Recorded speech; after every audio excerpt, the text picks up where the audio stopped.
ערב טוב ושבוע טוב, ברוכות הבאות, חברות קהילת נשים מעל 50, אני דנה שביט, מאמנת התעמלות במים, פילאטיס ואיכות חיים לאנשים מעל גיל 50 ולמתמודדים עם כאב כרוני. אני משדרת אליכם ככתבת בערוץ הטלוויזיה של קהילת נשים מעל 50, ברצועת השידור בכל יום ראשון בשעה 6:15, כאן אצלנו בקבוצה בפייסבוק. היום זה השידור האחרון שלי במסגרת המיזם הנפלא הזה, ואני אדבר על מוטיבציה. המוטיבציה לפעילות גופנית. תוכלו למצוא את השידור הזה ואת כל השידורים הקודמים בקבוצת נשים מעל 50 כאן בפייסבוק, באתר האינטרנט של הקהילה ובערוץ היוטיוב. ובשבועות האחרונים העליתי כאן מספר תכנים בנושאי פעילות גופנית מעל גיל 50. התכנים האלה זמינים עבורכן תמיד באהבה גדולה, ותודה לכל מי שצפתה, התעניינה, הגיבה, אהבה, העירה, הכל טוב. השידור היום יהיה יחסית ארוך, 25 דקות בערך. בסוף שלו, כמו תמיד, אתם יכולות לשאול אותי שאלות ואני אענה כאן בתגובות בשמחה. במהלך השבוע ההקלטה של השידור, כמו הקלטות קודמות, תתאחסן בערוץ הטלוויזיה של הקהילה, באתר הנשים מעל 50, ותוכלו לצפות בשידורים משם. אז מתחילים. רובנו מכירות את ההרגשה הזאת של נגמר לי הכוח בדיוק כשאני צריכה לעשות ספורט, נכון? לא משנה אם את מתאמנת רק חושבת או מתחילה את דרכך בעולם התנועה, אחת הבעיות היא לעורר ולשמור על המוטיבציה להתאמן. לא רק את כזאת, אל תהססי, אפילו ספורטאים מקצועיים שואלים את עצמם מה מניע אותי, למה אני משקיע משאבים, למה אני משקיע מאמצים. ואני שואלת, האם אני עושה את זה כי אני רוצה להשיג משהו? האם אני עושה את זה כי אמרו לי שזה מה שאני צריכה לעשות? או שפשוט כיף לי ונעים לי לעסוק בספורט? אלה שאלות שנוגעות באופן ישיר במוטיבציה לפעילות ספורטיבית. אבל אני מדברת היום כאן דווקא על הפחות ספורטאיות שבינינו. אני מדברת אליכן שרוצות לעשות פעילות גופנית ולא ממש הולך להן. שיודעות ומבינות שהדרך לאיכות חיים טובה ולהזדקנות בכבוד בין היתר נובעת משמירה על גוף בריא, שכמובן מביאה איתו נפש בריאה. דיברתי על כך בשידורים הקודמים שלי, שכאשר אנחנו מתאמנות בפעילות גופנית, הגוף שלנו משחרר אנדרופינים ודופמינים שיוצרים שמחה, אושר ומפחיתים כאב. וכמובן ששומרים על גוף איתן וחזק לאורך השנים. אז מהי בעצם מוטיבציה? מוטיבציה היא מגוון התהליכים שמעוררים, מכוונים ומשמרים את ההתנהגות שלנו. כשאנחנו בוחרות לצעוד לעבר מטרה מסוימת, מתעוררת בנו מוטיבציה. קחו בחשבון שכאשר אנחנו בוחרות לצעוד לאיזשהו מקום ורק חושבות על זה, זו כבר מוטיבציה בפני עצמה. למעשה המחשבה היא לידתה של המוטיבציה. וכמו תינוק קטן וחסר אונים, אנחנו צריכים לטפח את המוטיבציה, להזין אותה כדי שתתחזק ותהיה בעלת נוכחות משלה. אז אפשר לעשות הבחנה קלה בין שני סוגי מוטיבציה. אחת זו מוטיבציה פנימית, ושתיים זו מוטיבציה חיצונית. המוטיבציה הפנימית, זאת שקיימת בתוכנו, זה כשאנחנו חשות שהפעילות הספורטיבית היא באה מתוך בחירה. תשוקה, הנאה, תחרותיות, אתגר אישי לשיפור יכולות, בריאות, לא משנה מה תהיה הסיבה, הפנימית תגרום להנאה מהפעילות ותיצור רצון לחזרתיות ולהמשכיות. המוח שלנו לומד את הדברים שהוא מחפש וכיף לו ורוצה לחזור אליהם, בדיוק כמו שהמוח שלנו, ודיברתי על זה בשידורים קודמים בהקשר של כאב כרוני ותנועה, לומד חוויות לא נעימות ורוצה להימנע מהם. אז לכן כאשר אנחנו מונעות על ידי מוטיבציה פנימית או עסוקות בחיפוש אחר אתגרים והזדמנויות להצטיין, להיות טובות יותר, מאוד מאוד נהנה מאימון ספורטיבי ומפיתוח השליטה שלנו ביכולות שלנו, ונהנה להתרגש מהאימון ולהשתפר ונרגיש תחושת ניצחון. המוטיבציה השנייה היא מוטיבציה חיצונית. הפעילות הספורטיבית במקרה הזה נעשית כדי להשיג מטרה מסוימת. לרדת במשקל עכשיו החלטתי. או פתאום הבטן מפריעה, או מישהי אמרה לך, או חברה שכנעה אותך להירשם לחדר כושר או לחוג של ספורט. מצד שני יכול להיות שעברת פציעה או טראומה או ניתוח, או שיש לך כאב או בעיות מפרקים, והרופא אמר לך שאת פשוט חייבת לעשות ספורט. המוטיבציה הזאת היא מוטיבציה של מקור חיצוני. השפעה של רצון לירידה במשקל, המילים של הרופא, החברה ששכנעה אותך שאת חייבת חדר כושר, כל הדברים האלה הם מוטיבציות חיצוניות. ומי שתונה על ידי המוטיבציה הזאת, סביר להניח שתתייאש באיזשהו שלב בדרך ואפילו תפרוש, אלא אם כן זאת הייתה ממש חוויה מהממת. אז אם אותה הפעילות שאנחנו עושים כמוטיבציה חיצונית לא תישא פירות בזמן קצר, לרוב אנחנו נתייאש ממנה במהירות, נרגיש מצוקה, קושי להתמיד, ואפילו בדרך כלל אנחנו נפרוש לגמרי מהפעילות הזאת. כאן למעשה נכנס כוחו של המאמן או המאמנת, אני אדבר בלשון זכר, ותופס מקום חשוב. מאמן רגיש ומיומן יכול להעצים את המתאמן על ידי הענקת חוויה מהנה. הוא מלווה ויוצר מוטיבציה שמתגלגלת מן החוץ אל הפנים. נתקלתי בהרבה מאוד מאמני כושר מכל מיני סוגים, ואני רוצה לספר דווקא על מאמן כושר שניסה להביא מישהי מנקודה 0 לנקודה 100 במהירות שיא וכשל. למאמן טוב יש מקום מרכזי באבחון מקורות המוטיבציה שלך כמתאמנת, ביכולת לעורר את המוטיבציה הקיימת בתוכך, ויותר מהכל לשמר את המוטיבציה הזאת.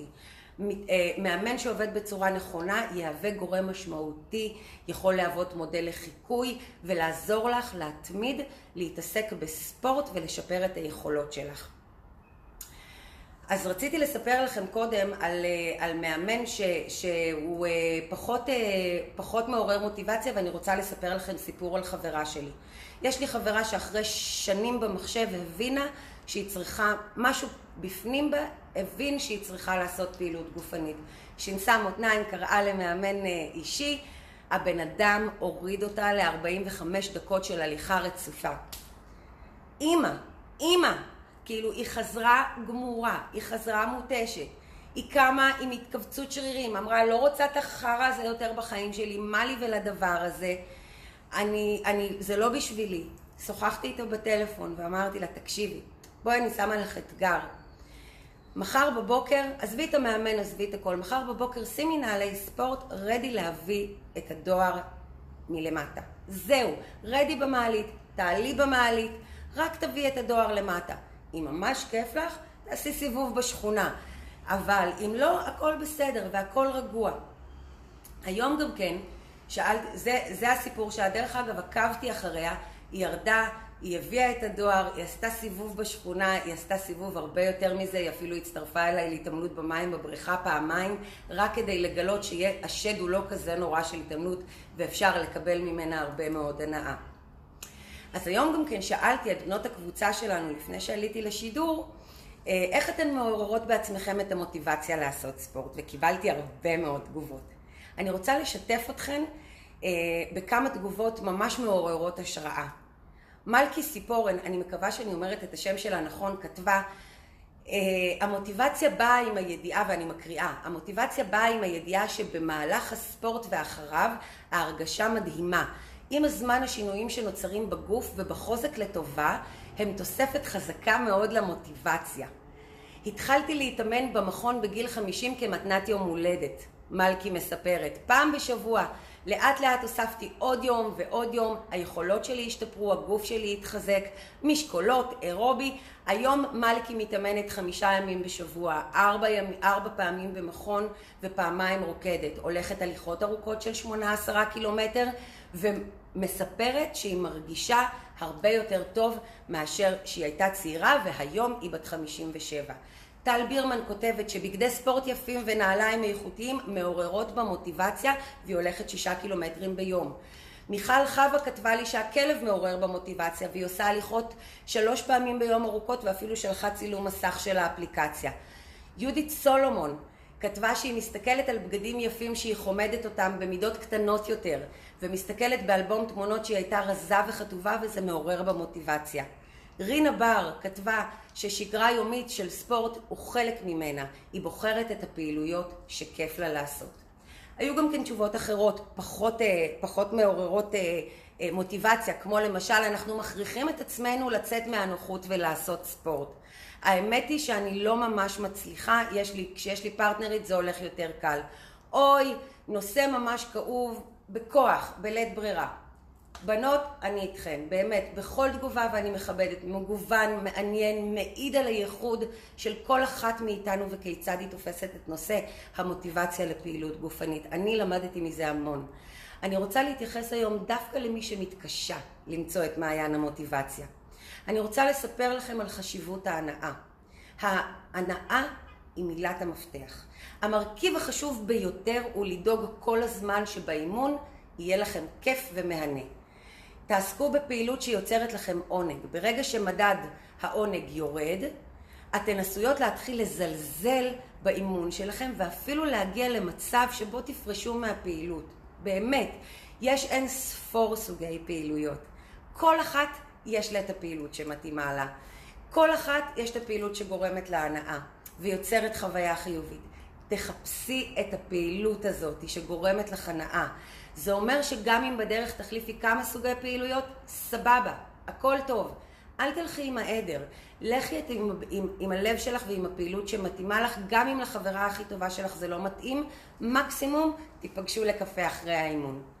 מישהי כתבה לי, סיגל כתבה לי שמוזיקה שגורמת לך לקום ולרקוד, תרים אותך לאימון. לקחתי את זה, זה מוטיבציה פנימית. עדה סיפרה שבעבר היא הלכה עם חברה סיבוב הליכה של שעה, וזאת הייתה מחויבות הדדית בין החברות. כשזה נגמר, לא היה לה יותר חשק לצאת לבד, אבל אז היא התחילה להקשיב לפודקאסטים בספוטיפיי ובאפליקציות אחרות, ואז היא התחילה לחכות להליכות של השעה שבהם היא תוכל להקשיב לפודקאסט היומי שלה, והיא מצפה לפרק המעניין ודברים חדשים ללמוד מהם. אז ככל שתהיה לך יותר הנאה מהפעילות שלך, כך לא תוכלי יותר להתגבר על מכשולים רבים ועל חוסר מוטיבציה, להגיע ליעדים שאולי בהתחלה נראים הכי לא הגיוניים, ולהרגיש תחושת ניצחון מתמשכת בחיי מהעיסוק שבו את עושה. אני נשבעת לכם שככה זה עובד. עוד דבר חשוב שאני רוצה לדבר על זה, זה על זה שאנחנו לא מכוניות מרוץ. לא. זהו. זה שהחלטת שאת מתחילה חיים חדשים, נכנסת לפעילות ספורטיבית, קונה בגדי ספורט חדשים ויוצאת לחוג, סבבה. את נכנסת לשיעור, כולם באש, כולם נחושות, כולם מוכנות, את רוצה לתת את המקסימום שלך. את נותנת את המקסימום שלך, את נותנת 100. את מגיעה הביתה, את מה זה עפה על עצמך, היית אש. למחרת בבוקר את קמה, התכווצות שרירים. אז תני לי לספר לך, את לא מכונית מרוץ. אף אחד לא בוחן את מהירות ההגעה שלך מ-0 ל-100. קחי רגע אוויר. החלטת להתחיל להתאמן? יופי, כמו תינוק. זוכרת? עקב בצד אגודל. עשי את מה שאת יכולה. תתרגלי למצב החדש.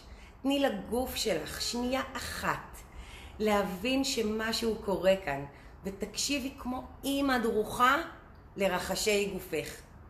אני שיתפתי אתכם בסיפור על החברה שלי, ועל מה שקרה איתה ועם המוטיבציה שלה, ואני רוצה להזכיר לכם, צעדים קטנים, צעדי תינוק. תתחייבי לעצמך. המחויבות שלך כלפי עצמך היא מאוד מאוד חשובה. לא כל יום את מתעוררת אותו דבר. יש ימים שאת מתעוררת מלאת אנרגיה, יש ימים שבהם את רק פוקחת עיניים ורוצה להמשיך לישון. יש לנו בקרים קשים, חלק מתמודדים עם כאב, חלק מתמודדים בעיות עם פיזיות, חלק אלה שלהם ילדים, נכדים, מחויבויות, כל מיני דברים. בשידור הראשון שלי דיברתי על זה שיש לנו אנשים נטייה לשכוח את עצמנו לטובת הקרובים אלינו. לתת מעצמנו עד סחיטה כדי להגיע לסופו של דבר גמורות בסוף היום. ובאותו שידור שאלתי אתכן מה איתכן ומה אתם עושות עבור עצמכן. ואחת מהדרכים ליצור מוטיבציה היא המחויבות שלך כלפי עצמך. תקשיבי, זה באמת מהמם איך שאת מתפקדת, באמת, בחיי. את רצה מכאן לשם, וונדר וומן, לא, מהממת, באין צדקי. אבל אם לא תדאגי לעצמך, יקירתי שלי, לא תוכלי להמשיך ולדאוג לאורך זמן לאנשים שקרובים אלייך. ככה זה עובד. כדי לצעוד איתנה, כדי לצעוד חיונית, לקראת הגיל השני והשלישי, פעילות גופנית היא הכרחית. תטמיעי את זה ותבני את המוטיבציה. המחויבות שלך כלפי עצמך מעוררת מוטיבציה.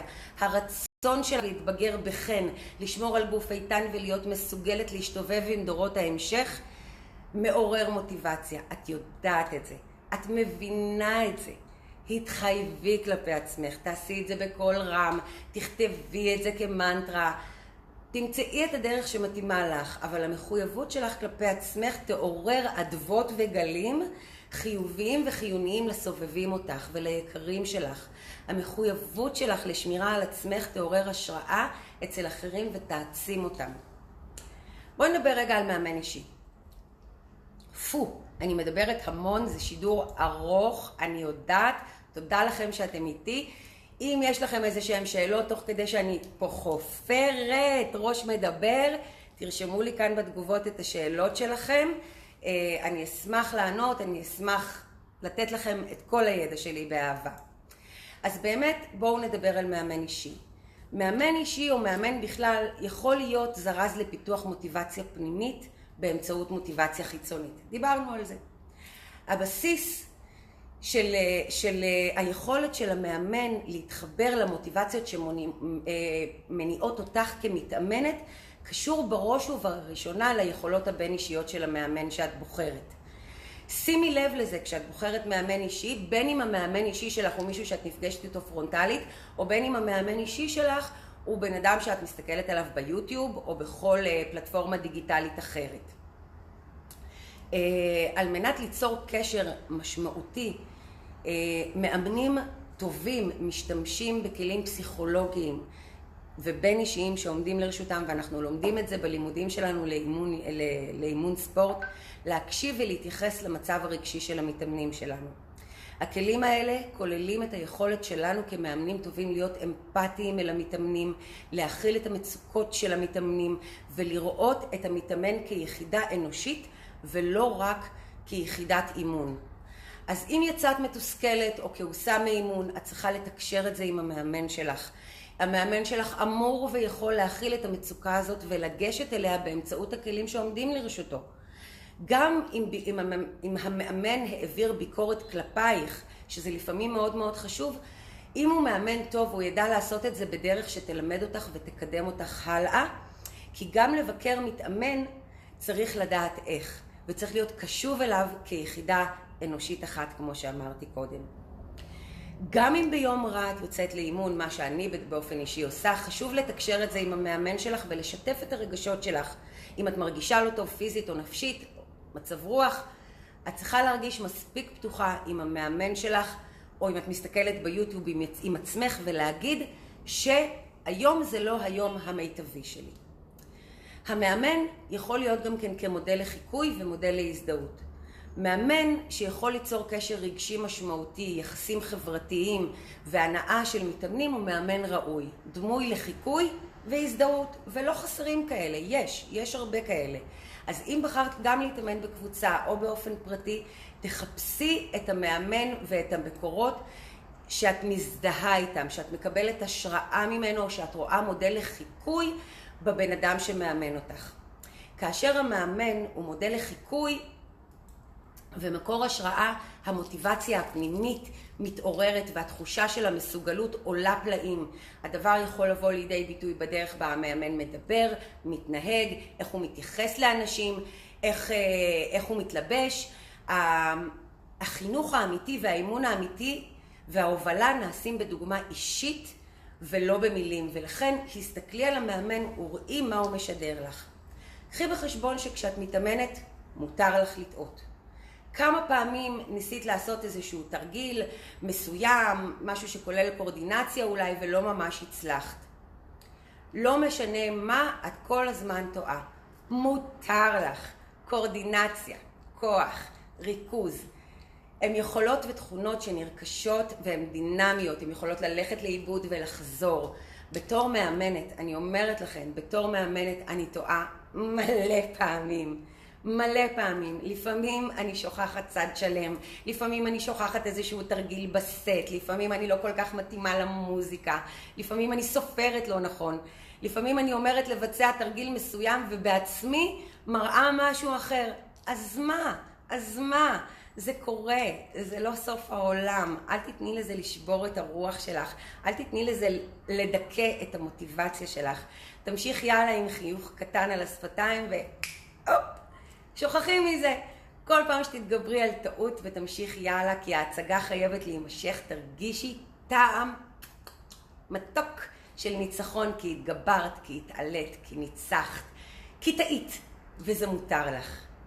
אז ככל שתרשי לעצמך לא להיות מושלמת, באמת לא צריך, אלא בדיוק כפי שאת, ככה תעלה המוטיבציה הפנימית שלך, ותראי כיצד הפעילות שלך הפיזית הולכת ומשתפרת. את לא תאמיני כמה סליחה לעצמך על טעויות תעורר בך כוח, מוטיבציה פנימית ותחושת ניצחון.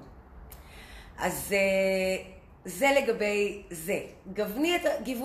גווני את הפעילות הפיזית שלך.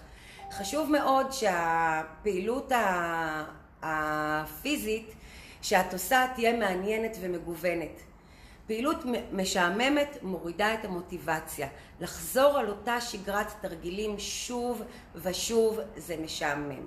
אז אם את מתאמנת מול היוטיוב, תמצאי לעצמך שיעורים מגוונים בתחום של הפעילות שאת מתעניינת בו, ותצרי לך עניין בפעילות שאת עוסקת בה. אם את מתאמנת בקבוצה, שימי לב שהמאמן מספיק, או המאמנת מספיק מגוונים את השיעור, כך שבכל פעם תרגישי שיש לך גם חוויה חדשה וגם חוויה מוכרת מתרגילים שאת כבר מכירה. פעילות מגוונת תיצור עניין, תחושת הישגיות, כי ליד התרגול המוכר תמיד יש דברים חדשים שהם שונים ומרגשים, והם יוצרים את המוטיבציה להצליח בהם. להתאמן בקבוצה זה דבר חשוב. זה באספקט של המוטיבציה החיצונית. לא משנה באיזה גיל אנחנו, צריך לתת צ'אנס לאימון בקבוצה ולאימון חברתי בקבוצה. מאמן טוב יאפשר גם כן אינטראקציה בין האנשים בקבוצה, ויעודד אותה אפילו כדי ליצור מצב של גיבוש ומצב של העצמה. בניית ערכי קבוצה על שיתוף חברות מייצרים קבוצה תומכת, ערכים חיוביים, קבוצה שמגובשת מסביב לערכים חיוביים, תהיה פוריה, המוטיבציה תעלה ותפרה את המוטיבציה האחד של השני. הדבר הבא שאני רוצה לדבר עליו בהקשר של מוטיבציה זה מודעות עצמית. וכאן אני רוצה לגעת בעניין היכולת. לעתים אנחנו לא מודעים ליכולות שלנו. היכולת יכולה לנוע בשני הכיוונים. כמו שאמרתי שחברה שלי קודם חשבה שהיא יכולה לעשות הכל והמציאות באה ותפחה על פניה, אותו דבר אנחנו לא מאמינות לפעמים בעצמנו וחושבות שאנחנו לא מסוגלות או אנחנו לא יכולות או שזה גדול עלינו. אז קודם כל תני לעצמך קרדיט. את יכולה הרבה יותר ממה שאת מסוגלת וחושבת, בדוק. שנית, כאן נכנס המאמן לתמונה. לא חשוב אם הוא גורו טלוויזיוני או בקבוצה או ביוטיוב או באימון אישי, היכולת של המאמן לעזור למתאמן לפתח מודעות עצמית עוזרת לך כמתאמנת לזהות את היתרונות שלך עצמם ולהכיר בחסרונות שלך תוך כדי קבלה. אז אני רוצה לסכם. קיימת מוטיבציה פנימית ומוטיבציה חיצונית. שילוב של שתיהן ביחד מגדלת את המוטיבציה לכדי ממדים של הרגל, ובכדי להגיע לכך, הנה ראשי הפרקים. רשמתי את זה כדי לא לשכוח. כנסי לשגרת פעילות באופן הדרגתי, עקב בצד אגודל. התחייבי כלפי עצמך. קחי מאמן אישי או קבלי השראה ממאמנים ברשת, או התחברי לקבוצה עם מאמן מקצועי וטוב. מותר לך לטעות ולא להיות מושלמת. את נפלאה בדיוק כפי שאת. גווני את הפעילות או בחרי מאמן אישי או קבוצתי שיודע לגוון את השיעורים וליצור עניין וכיף בפעילות. הכירי את בנות הקבוצה שלך ואפשרי לעצמך להיפתח בפניהם. מצאי חברת בעלת תחום פעילות משותף ותעצימו אחת את השנייה. תהיי מודעת ליכולות שלך. לרוב את יכולה הרבה יותר ממה שאת מאמינה על עצמך. וכפי שאמרתי בשידור הראשון שלי, וכך גם אסיים את רצועת השידורים הזאתי, צרי בחייך פעילות גופנית עם תנועה מכוונת מטרה. שימי את עצמך במרכז באופן חיובי וצרי אדוות של העצמה סביבך על ידי כך שאת שומרת על עצמך. נסי סוגים שונים של פעילויות גופניות כדי גם כאלה שיש לך סטיגמה עליהם. אני ממש ממליצה על פעילות במים. התעמלות במים טובה ומועילה בכל גיל, לכל אחד, ואינה גורמת סבל אלא שמחה רבה. כאשר את מתאמנת, הישארי מרוכזת וקשובה לעצמך ולגוף שלך. הקפידי על 3 פעמים בשבוע של תנועה מכוונת מטרה בבית, בקבוצה, באוויר הפתוח, והפעילי את כל עברי הגוף. יש עוד המון דברים שאני רוצה לספר, לשתף, להעשיר אתכם, אבל הזמן שלנו תם, וגם רצועת השידורים השבועית שלי. אני רוצה להודות לכם שצפיתם בי והשתתפתם בשידור הזה ובשידורים הקודמים שלי. אתם מוזמנות להיכנס לקהילת נשים מעל 50, לצפות בשידורים שלי, של חברותיי המומחיות.